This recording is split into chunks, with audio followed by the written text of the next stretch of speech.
Pune जिल्ह्यामधल्या top 9 बातम्या पाहूयात।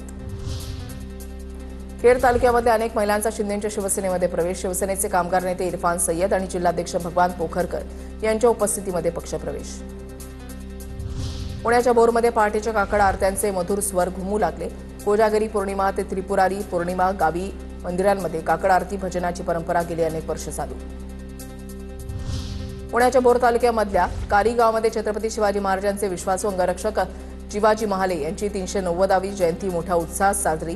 नाभिक समाज आणि शिवप्रेमी मोठ्या संख्येने उपस्थित।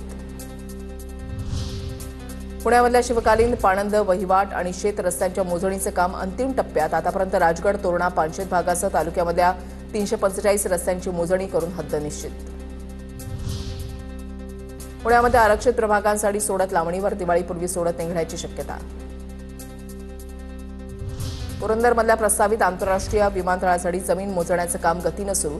पुरंदर भूसंपादन मोबदला 20 नोव्हेंबरपासून मिळणार, जिल्हाधिकाऱ्यांची माहिती। दिल्लीनंतर आता उबरची कॅराव्हॅन सेवा पुणे आणि मुंबईतही सुरू होणार। स्वतंत्र खोली, स्वच्छतागृह, मायक्रोवेव्ह, छोटा फ्रीज, पलंग अशा सुविधांनी सज्ज असलेल्या या गाडीमध्ये धावत्या हॉटेलचा अनुभव घेता येणार। सावित्रीबाई फुले पुणे विद्यापीठामधल्या भोजनगृहामधील गुणवत्ता राखली जावी यासाठी गुणवत्ता नियंत्रण समिती स्थापन करण्यात येणार।